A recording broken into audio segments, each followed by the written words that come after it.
Tu veux savoir ce que ça fait d'aimer un homme et de découvrir en une seconde que tu veux le détruire? Je te jure qu'il va me le payer. Et crois-moi, je ne plaisante pas.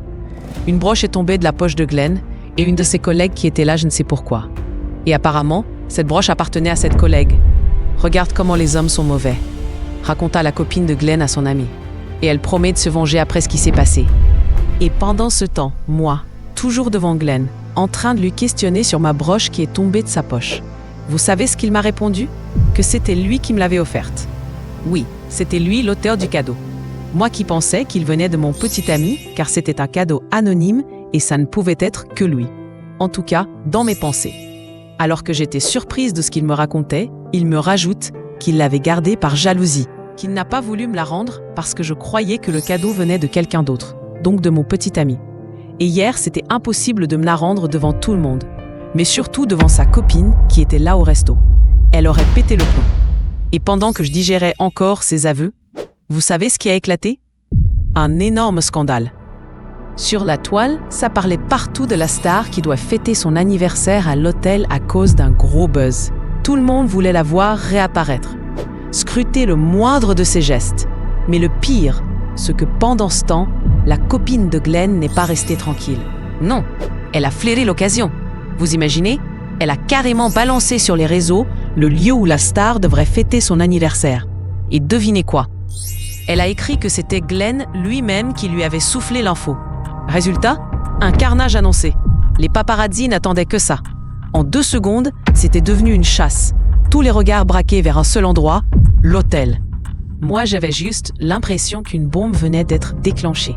J'avoue, j'avais très peur. Je ne savais comment gérer la situation. Après qu'il m'ait avoué qu'il était amoureux de moi depuis longtemps, Glenn était très gêné, il évitait mon regard tout le temps. Et moi, je me disais, si je le perds maintenant, je suis fichu. Je t'en supplie, viens au travail quand même. Sans toi, je suis dans la galère. Si c'est la broche ou nos disputes qui te gênent autant, on n'en parle plus jamais. C'est fini. J'ai dit ça d'un ton presque désespéré, parce que oui, j'avais besoin de lui. Et dans sa façon de me regarder, enfin, j'ai senti que mes mots touchaient juste. Quand on est arrivé à l'hôtel, c'était la folie. Des photographes partout, des caméras braquées, des gens qui criaient comme si on assistait à une première de film. La star pensait rester discrète, mais c'était tout le contraire. Autant vous dire que moi, je devais gérer une fête placée sous haute sécurité, et je vous jure, j'avais la boule au ventre. Et comme si ça ne suffisait pas, qui je vois débarquer le soir même? La copine de Glenn. Oui, elle. Et devinez avec qui? Avec un autre homme à son bras. Rien que pour provoquer Glenn.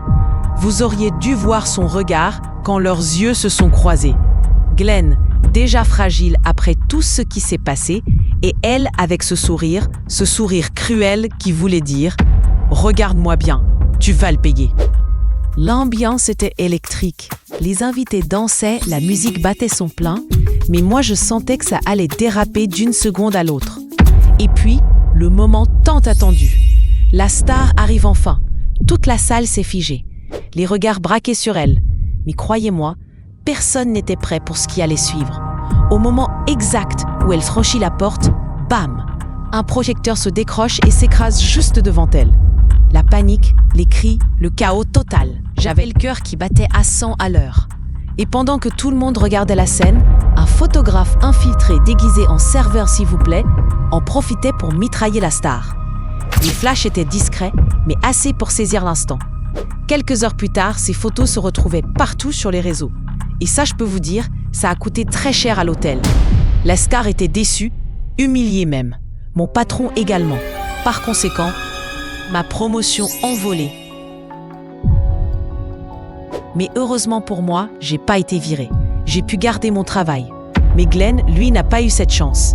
Ce manque de confidentialité, parce qu'il avait parlé de la soirée à sa copine, lui a coûté son poste. Viré juste après tout ça. Et moi, j'avais la gorge serrée parce que malgré tout, je savais qu'il ne méritait pas de finir comme ça. Quelques mois plus tard, la vie avait décidé de nous surprendre. Glenn, malgré tout ce qu'il avait traversé, a été récompensé au moins de son honnêteté. Comme quoi, parfois perdre une bataille ne veut pas dire perdre la guerre. Il a décroché une offre bien meilleure dans une grande entreprise de production. Et croyez-moi, ça lui a permis de repartir sur des toutes nouvelles bases. De mon côté, j'ai réussi à économiser assez pour offrir à mes petits un nouvel appartement, plus beau, plus lumineux. Un vrai nouveau départ. Et vous savez quoi? Entre Glenn et moi, tout a changé. On a d'abord appris à devenir meilleurs amis, à se connaître sans masque et sans fierté mal placée. Et puis un jour, boum! Ça nous est tombé dessus, on s'est mis en couple. Aujourd'hui, tout va bien, on avance ensemble pas à pas. Et quelque part au fond de moi, j'ai ce petit pressentiment que l'avenir nous réserve bien plus qu'on oserait imaginer. Comme quoi, parfois les plus beaux cadeaux se cachent derrière les pires épreuves.